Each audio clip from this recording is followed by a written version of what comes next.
यह समरी किताबी के द्वारा बनाई गई है। आइए सुनते हैं हेक्टोर गार्सिया पिक्सरवर और फ्रांसिस्क मिरल्स की यह किताब इकिगाई। अध्याय 1, लंबा, स्वस्थ और खुशहाल जीवन जीने का जापानी तरीका। हर कल्चर में सीखने लायक अच्छी बातें होती हैं, लेकिन कितना अच्छा होगा न अगर हमारे हाथ में एक ही बार में ही लंबा जीवन, जिंदगी का मकसद और मन की खुशी पाने की चाबी लग जाए। आखिर ये सब हमारी बुनियादी जरूरतें ही तो हैं। इस चाबी का नाम है इकिगाई। ये आपको ऊपर बताए गए तीनों खजानों तक पहुंचाती है। हर किसी की इकिगाई अलग होती है, जिसे आप इस किताब की मदद से ढूंढ सकते हैं। इस किताब को पढ़कर आप जानेंगे कि फ्लो क्या है और इसका क्या महत्व है। काराओके किस तरह आपको युवा बनाए रखता है। दोस्ती इस दुनिया का सबसे कीमती तोहफा क्यों है। तो चलिए शुरू करते हैं।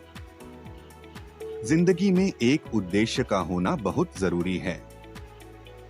हम में से कौन है जो स्वस्थ और मीनिंगफुल जिंदगी जीना नहीं चाहता। अगर इसका कोई राज है तो ओकिनावा आइलैंड पर उसका खुलासा भी हो जाता है। ये दक्षिणी जापान का एक द्वीप है। यहाँ 100 साल की उम्र पार करने वाले लोगों की संख्या दुनिया में सबसे ज्यादा है। और इसका रहस्य है इकिगाई।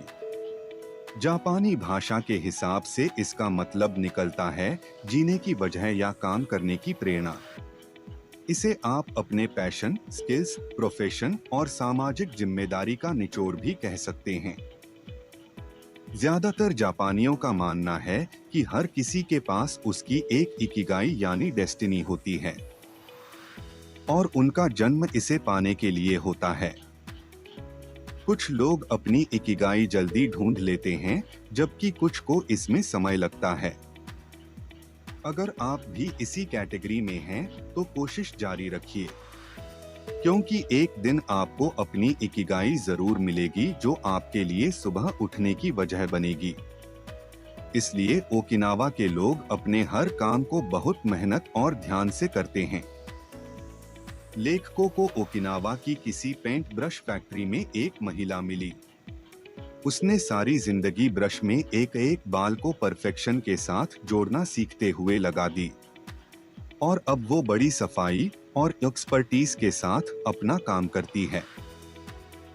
इकिगाई लंबे जीवन का रास्ता बनाती है। यानी अगर आपने जॉब को अपना इकिगाई बनाया है तो आपको रिटायरमेंट का ख्याल ही नहीं आना चाहिए। और अगर किसी तरह की हॉबी आपकी इकिगाई है जिससे आपको खुशी मिलती है तो उसे कभी छोड़िए मत। ओकिनावा के लोग इस नियम का पूरी तरह पालन करते हैं और इस वजह से उम्र के आखिरी सालों तक एक्टिव रहते हैं। अगर उनको जबरन रिटायर कर भी दिया जाता है तो वो व्यस्त रहने के कुछ न कुछ तरीके ढूंढ ही लेते हैं, जैसे कि गार्डनिंग या कोई सामाजिक गतिविधि इत्यादि। और इस पक्के इरादे की वजह से उनको फायदा भी मिलता है। वहाँ 100 साल या इससे ज्यादा उम्र के लोगों पर की हुई स्टडीज ये बताती हैं कि इन लोगों में दिल की बीमारियों या डिमेंशिया की दर बहुत कम होती है। आगे आप पढ़ेंगे कि किस तरह एक्टिव माइंड आपको लंबी जिंदगी देता है। अध्याय 2, आपका मस्तिष्क जितना एक्टिव रहता है और आप जितना कम तनाव लेते हैं उतनी लंबी जिंदगी जी सकते हैं। इस बात को मेडिकल साइंस भी मानता है कि अच्छी जिंदगी के लिए मानसिक और शारीरिक सेहत बहुत जरूरी है। प्रैक्टिकल लाइफ में हम अपने शरीर को स्वस्थ रखने के बारे में तो फिर भी सोच लेते हैं, पर दिमाग की सेहत के लिए शायद ही कोई एफर्ट करते हैं। जिस तरह फिजिकल एक्टिविटी में कमी होने पर तबीयत बिगड़ती है, मेंटल एक्टिविटी में कमी भी तरह तरह की परेशानियों को जन्म देती है, खास तौर पर न्यूरल प्रॉब्लम्स को। इसलिए दिमागी कसरत भी उतनी ही जरूरी है। न्यूरोसाइंटिस्ट श्लोमो ब्रजनेट्स का तो यहाँ तक कहना है कि बढ़ती उम्र के साथ लोगों के ब्रेन की फ्लेक्सिबिलिटी कम होने की एक बड़ी वजह ये है कि वे कुछ नया सीखने या करने की कोशिश ही नहीं करते। उनको अपने पुराने रूटीन या लाइफस्टाइल की इतनी आदत पड़ जाती है कि इसे बदलने को लेकर वो बिल्कुल इजी नहीं होते। शरीर के लिए कई तरह के वर्कआउट होते हैं, पर दिमाग का वर्कआउट कैसे किया जाए? असल में ये बहुत आसान है। चेस या कार्ड जैसे माइंड गेम बहुत मददगार साबित होते हैं।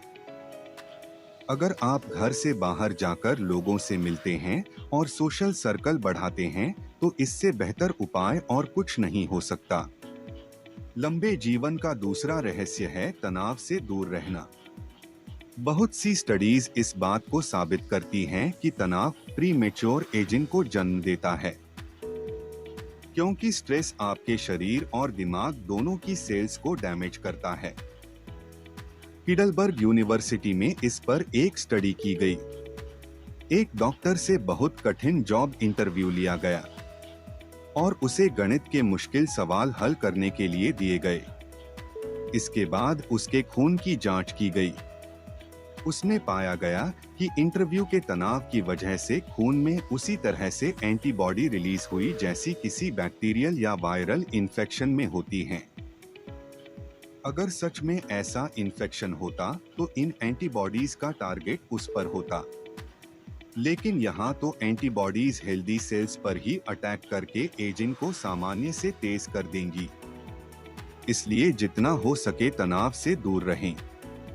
इसके बहुत आसान तरीके हैं। आप माइंडफुल रहने की आदत डालिए, योग और कसरत कीजिए। इन सब से आप रिलैक्स होते हैं और अपने शरीर और दिमाग पर ज्यादा अच्छी तरह फोकस कर पाते हैं। ये सारे तनाव से बचने के तरीके हैं। लेकिन ऐसे लोग क्या करें जिनको तनाव ने पहले ही बुरी तरह तोड़कर रख दिया है? अगले हिस्से में इस पर बात की गई है। मोरिता थेरेपी तनाव से उभरने में बहुत मदद करती है। आज जिस तरह की लाइफस्टाइल हम जी रहे हैं, उसकी वजह से चिंता, तनाव और हारा हुआ महसूस करने जैसे हालात बढ़ते ही जा रहे हैं। जापान भी इससे अछूता नहीं रहा है, लेकिन वहां लोगों के पास इसका एक उपाय भी है। इससे आप भी फायदा ले सकते हैं। इसकी खोज बुद्धिज्म को मानने वाले एक साइकोथेरेपिस्ट शोमा मोरिता ने की थी। इसे क्रॉनिक एंजाइटी, तरह तरह के ऑब्सेशन और कंपल्शन के इलाज के लिए ढूंढा गया था, लेकिन ये तनाव से राहत देने में भी बहुत मदद करती है। बहुत सी थेरेपीज में जहां पॉजिटिव सोच पर जोर दिया जाता है, मोरिता थेरेपी उल्टे ढंग से काम करती है। इस थेरेपी में लोगों को उनकी भावनाओं पर फोकस करके स्वीकार करना सिखाया जाता है। यानी आपके मन में जो कुछ चल रहा है, उसे बदलने की कोशिश किए बिना स्वीकार कर लीजिए। और इसके बाद अगला कदम होता है नई और अच्छी भावनाओं को जन्म देने का, जो कि धीरे धीरे पुरानी नकारात्मक भावनाओं की जगह ले लेती हैं। इस थेरेपी के 4 चरण होते हैं। शुरुआत होती है पूरी तरह रिलैक्स होने से। लगभग 1 हफ्ते तक मरीज को बिस्तर पर आराम से लेटे रहने को कहा जाता है। उसे ध्यान भटकाने वाली हर चीज से दूर रखा जाता है, जैसे मीडिया, मिलने जुलने वाले लोग। उसे ज्यादा बात भी नहीं करने दी जाती। एक साइकोथेरेपिस्ट उसे समय समय पर मिलने आते हैं और उसकी कंडीशन देखते रहते हैं, और वह व्यक्ति बस अपने मन में चल रहे विचारों पर ध्यान देता रहता है। अगले चरण में कुछ एक्टिविटीज शामिल की जाती हैं। उसे डायरी लिखने को कहा जाता है, वॉक करने को कहा जाता है और कुछ ब्रीदिंग एक्सरसाइज कराई जाती हैं। तीसरे चरण में उसकी एक्टिविटीज को और बढ़ाया जाता है। अब लकड़ी काटना, पेंटिंग जैसे कुछ प्रोडक्टिव काम इसमें जोड़ दिए जाते हैं। इस तरह के नए अनुभवों से उसके मन में नए विचार आते हैं। जीवन में नई यादें जुड़ती हैं, उसका माइंड इंगेज रहता है, उसमें खुशी, आनंद और धैर्य का समावेश होने लगता है। और इसके बाद चौथे चरण की शुरुआत होती है। अब वो तरोताजा होकर अपनी पुरानी दुनिया में एक नई सोच, नए अनुभव और नए उद्देश्य के साथ वापसी करता है। भरपूर आराम और किसी भी तरह के डिस्ट्रैक्शन से दूर रहना आपकी सेहत पर बहुत सकारात्मक असर डालता है। लेकिन आपको जीने के लिए एक उद्देश्य तो चाहिए ही। इसके लिए अब हम इकिगाई की तरफ वापस चलते हैं। अध्याय 3। यंग रहने का सबसे अच्छा तरीका है एक्टिव रहना। अगर आप मन को सुकून देने वाले किसी काम में व्यस्त रहते हैं, तो खुद के लिए इससे अच्छा गिफ्ट नहीं हो सकता, क्योंकि इस काम में आप सब कुछ भुलाकर पूरी तरह से डूब जाते हैं। आपको लगता है ये काम आप सारी जिंदगी कर सकते हैं। ये काम कुछ भी हो सकता है, जैसे कुकिंग, पेंटिंग या स्कीइंग। और इस तरह की एक्टिविटी आपको एक लंबा जीवन जीने में मदद कर सकती है। इस खुशी के एहसास को साइकोलॉजिस्ट मिहाली सिक्संटमिहली ने फ्लो का नाम दिया। ये ऐसी अवस्था है जहां आप किसी काम में इस तरह इन्वॉल्व हो जाते हैं कि दूसरी कोई बात, चिंता, परेशानी का आप पर कोई असर ही नहीं होता। यहाँ तक कि आपको समय का एहसास भी नहीं रहता। आपने कभी किसी बच्चे को उसके मनपसंद खिलौने के साथ देखा है, या किसी पेंटर को पेंटिंग करते हुए? इनको इस बात से कोई मतलब ही नहीं रहता कि आसपास क्या चल रहा है। बजाय विलासिता का जीवन जीने के जितना संभव हो सके, इन खुशियों को अपनी जिंदगी में जगह दीजिए। अगर आप बोरियत दूर करने के लिए सोशल मीडिया पर समय बर्बाद करते हैं, तो उसकी जगह कोई ऐसी हॉबी बना लीजिए जो आपका और समाज का भला करे। फ्लो वाली अवस्था आपको बहुत से कामों में मिल सकती है। लोगों के पास अपने अपने तरीके होते हैं। लोग चेस खेलकर, म्यूजिक में और यहाँ तक कि किताबों में भी अपने लिए फ्लो ढूंढ लेते हैं। इससे मन को ही नहीं बल्कि दिमाग को भी बहुत सुकून मिलता है, क्योंकि आप देर तक एक ही चीज में खोए रहते हैं और उल्टे सीधे विचार आपके दिमाग को घेर नहीं पाते। आपका इकिगाई यानी आपके जीवन का उद्देश्य ही आपको फ्लो की स्टेट देगा। और अगर इसके बाद भी कुछ कमी रह जाती है, तो कोई ऐसी हॉबी डेवलप कर लीजिए जो इस कमी को पूरी कर दे। आपके काम में थोड़ी मुश्किल या चैलेंज होना जरूरी है। अगर आपका काम आसान होगा तो आप जल्दी ही बोर हो जाएंगे, लेकिन अगर काम बहुत मुश्किल होगा तो भी आप थककर जल्दी ही उसे छोड़ देंगे। इसलिए अपना कैलिबर पहचान कर शुरुआत कीजिए। अगर आप कोई लैंग्वेज सीखना चाहते हैं, तो ऐसी भाषा चुनिए जो थोड़ी आसान हो और आपको इंटरेस्टिंग लगती हो। अगर आपको कंप्यूटर की नॉलेज है, तो उसे अपग्रेड कीजिए। इस तरह आप भी फ्लो की स्टेज में पहुंच सकते हैं। ओकिनावा के लोगों के पास आपको देने के लिए बहुत सी अच्छी एडवाइस हैं। आपने कुछ अच्छी बातें पढ़ ली हैं, लेकिन इसमें और भी कुछ ऐड किया जा सकता है। लंबा जीवन बहुत लोग जी रहे हैं, पर आप अपना जीवन इनसे बेहतर कैसे बना सकते हैं? ओकिनावा के लोग जो 100 साल पूरे कर चुके हैं, वे आपको कुछ और टिप्स देते हैं। पहली सलाह ये है कि आप बेफिक्र होकर जीना शुरू कीजिए और हर किसी का अभिवादन करने की आदत डालिए। भले ही आप लोगों को न जानते हो, उनसे मुस्कुराकर और दिल खोलकर मिलिए। उनका मानना है कि इस तरह आप बहुत से दोस्त बनाते हैं। आप बच्चों के साथ बच्चे बन जाते हैं। जब आप बुजुर्ग होने लगते हैं, तो भी इनसे मेलजोल बना रहता है और आप कभी अकेलापन महसूस नहीं करते। इस तरह आपका दिल हमेशा युवा बना रहता है। वे यह भी समझाते हैं कि जिन चीजों को आप बदल ही नहीं सकते, उनकी चिंता करके भी क्या होगा। बल्कि आपका तनाव बढ़ता ही रहेगा। मान लीजिए आप अपने करियर से खुश नहीं हैं। इसकी चिंता में घुले रहने पर आप अपनी परफॉर्मेंस खराब ही करेंगे। इससे बेहतर ये होगा कि आप कोई नई स्किल सीखकर अपने करियर को एक नई दिशा दें। ओकिनावन अच्छी आदतें डालने की सलाह भी देते हैं। सुबह जल्दी उठना अच्छा होता है। कुछ समय तक आपको इसके लिए एफर्ट करने पड़ेंगे, लेकिन एक दिन आपको इसकी आदत पड़ जाएगी।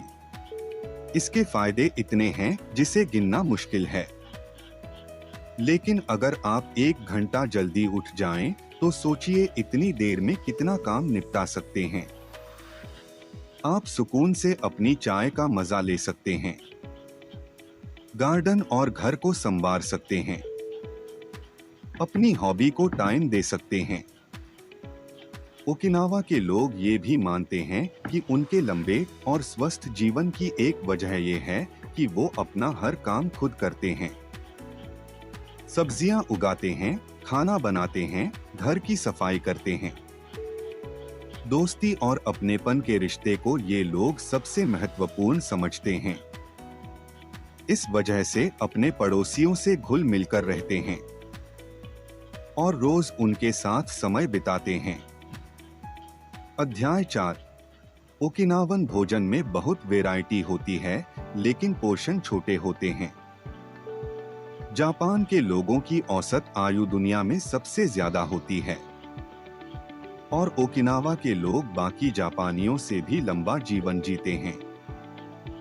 इस बात ने जापानी खानपान को दुनिया भर में एक पहचान दिलाई है। रायुकुस यूनिवर्सिटी के एक हार्ट स्पेशलिस्ट मकोटो सुजुकी ने 70 के दशक में ओकिनावा के लोगों के भोजन पर बहुत सी स्टडीज की हैं। इसमें सबसे पहली बात यह है कि इनके भोजन में बहुत वैरायटी होती है। यहाँ कम से कम 206 तरह के भोजन होते हैं, जिसमें बहुत से हर्ब्स और मसाले शामिल हैं। ओकिनावा के लोग फल और सब्जियों की 5 सर्विंग रोज खाते हैं और इस बात का ध्यान रखते हैं कि उनकी प्लेट में इंद्रधनुष के हर रंग की एक न एक चीज जरूर हो। इस तरह खाने को वैरायटी मिल जाती है। उनका बाकी भोजन काफी सादा रहता है। इसमें चावल और नूडल्स जैसी बेसिक चीजें होती हैं। वे नमक और चीनी का इस्तेमाल कम से कम करते हैं। यहाँ तक कि जापान के बाकी लोगों की तुलना में उनकी चीनी की खपत 60% और नमक की खपत 50% तक कम होती है। जबकि जापानी भोजन को दुनिया के सबसे हेल्दी भोजन में से एक माना जाता है। वैरायटी की तरह पोर्शन का भी ध्यान रखा जाता है। उनका मानना है कि आप उतना ही खाएं जिससे आपका पेट 80% भर जाए, यानी आपको थोड़ी भूख बाकी रहे। जापान में इसे हरा हाचीबु कहा जाता है। इसका सबसे आसान तरीका है कि आप मीठा न खाएं या पोर्शन छोटा रखें। ओकिनावन छोटे छोटे बर्तनों में खाना परोसते हैं। इससे लगता है कि आपके सामने बहुत सारा खाना रखा है, जबकि असल में खाने की मात्रा कम होती है। इसमें चावल, सब्जियां, सूप और बीन्स के स्नैक्स होते हैं। जिस बात को मॉडर्न साइंस ने इतने रिसर्च और स्टडीज के बाद समझा, उसे ओकिनावा के लोग बहुत पहले ही समझ चुके थे। आज हम सब कैलोरी इनटेक शब्द से परिचित हैं और ज्यादा कैलोरी लेने के नुकसान भी जानते हैं, जबकि ओकिनावा के लोग लंबे अरसे से इसका ध्यान रख रहे हैं।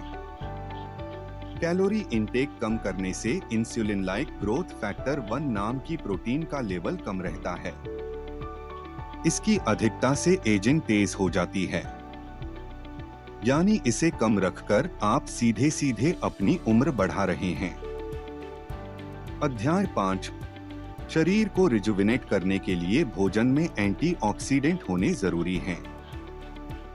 सुपरफूड के कॉन्सेप्ट ने भोजन के बारे में लोगों की सोच बदल दी है। जापानी भोजन में भी ऐसे काफी आइटम होते हैं। सबसे पहले नंबर पर आती है ग्रीन टी। इसमें भरपूर मात्रा में एंटीऑक्सीडेंट होते हैं। स्टडीज से ये सामने आया है कि ग्रीन टी उम्र बढ़ाने में बहुत मदद करती है। ग्रीन टी के पत्तों को हवा में सुखाया जाता है। इसे फर्मेंट भी नहीं किया जाता। इस वजह से इसके पोषक तत्व और ऑक्सीडेंट नष्ट नहीं होते। ग्रीन टी बैड कोलेस्ट्रॉल कम करती है, ब्लड शुगर लेवल और खून का बहाव सही रखती है और इन्फेक्शन से भी बचाती है। ओकिनावा के लोग इसमें जैस्मीन मिलाकर इसके फायदे और बढ़ा देते हैं। इसकी वजह से हार्ट और इम्यून सिस्टम मजबूत बनते हैं। लेकिन ग्रीन टी सबको अच्छी नहीं लगती। आप इसकी जगह व्हाइट टी ले सकते हैं। ये ग्रीन टी से भी ज्यादा फायदेमंद होती है। ये तो हुई बेवरेज की बात। खाने में शिकुवासा नाम का सिट्रस फ्रूट वहाँ बहुत पसंद किया जाता है। इसका जूस इतना खट्टा होता है कि इसे आप बिना पानी मिलाए नहीं पी सकते। इसमें नोबिलेटिन नाम का एंटीऑक्सीडेंट होता है। ये नींबू और संतरे जैसे फलों में भी पाया जाता है। पर शिकुवासा में नोबिलेटिन की मात्रा संतरे से 40% तक ज्यादा होती है। ओकिनावा में इसे बहुत से व्यंजनों में डाला जाता है और बेक करके भी खाया जाता है। आप भी एकदम से इसे खाने की आदत नहीं डाल पाएंगे। इसकी जगह आप ब्रोकली, सामन, स्ट्रॉबेरी, एप्रिकॉट जैसी दूसरी हाई ऑक्सीडेंट वाली चीजें खा सकते हैं। शरीर को एक्टिव रखना बहुत जरूरी है, फिर भले ही वो हल्की फुल्की वॉक ही क्यों न हो। आप ऐसे किसी बुजुर्ग से जरूर मिले होंगे जिनके एनर्जी लेवल और जिंदादिली पर उम्र का कोई असर नहीं नजर आता। इसकी एक वजह ये भी हो सकती है कि वो अपने जीवन में शारीरिक रूप से एक्टिव रहे हों। असल में शरीर का गतिमान रहना जरूरी है और इसके लिए हेवी एक्सरसाइज करने जैसा कोई नियम नहीं है। कम से कम ओकिनावा के लोगों को देखकर तो ये बात यकीन से कही जा सकती है। ये लोग अपने आस पड़ोस में घूम लेते हैं, अपने गार्डन की देखभाल करते हैं और तो और कराओके बार के भी मजे लेते हैं। यानी बजाय किसी हेवी एक्टिविटी के ये नियमित रूप से किसी न किसी हल्की एक्टिविटी में खुद को लगाए रहते हैं।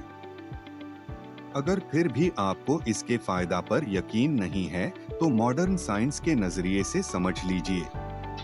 साल 2014 में मेडिकल रिसर्चर ब्रिजिट शुल्ट ने एक रिसर्च की। इसमें पाया गया कि अगर आप दिन भर बस बैठे ही रहते हैं तो आपकी सेहत पर बुरा असर पड़ता है। कुर्सी पर बस आधे घंटे तक बैठे रहने के बाद ही मेटाबॉलिज्म धीमा होने लगता है, फैट का डाइजेशन प्रभावित होता है और गुड कोलेस्ट्रॉल का लेवल घट जाता है। लेकिन अगर हर आधे घंटे के बाद आप सिर्फ 5 मिनट भी चल फिर लेते हैं तो ये सब ठीक होने लगता है। इसके बाद भी ऑफिस में बैठकर काम करने वाले ज्यादातर लोग इस पर ध्यान नहीं देते।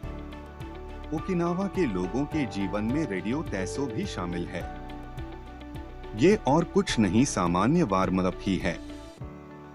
इसे सुबह कुछ देर या दिन भर किसी भी वक्त किया जा सकता है। ये लोग ज्यादातर स्कूल, ऑफिस या घर के आसपास किसी जगह पर इकट्ठा होकर ग्रुप्स में इसे करते हैं। पहले इसे रेडियो पर भी प्रसारित किया जाता था। इस वजह से इसके नाम में रेडियो जुड़ गया। अब ज्यादातर लोग टीवी से या ऑनलाइन कनेक्ट होकर इसमें शामिल होते हैं। इसमें बहुत आसान सी एक्सरसाइज होती हैं, जैसे नॉर्मल स्ट्रेचिंग, जोड़ों के मूवमेंट इत्यादि।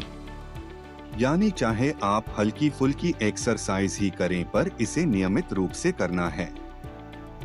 इन लोगों का यही कॉन्सेप्ट है। अध्याय 6 सारांश।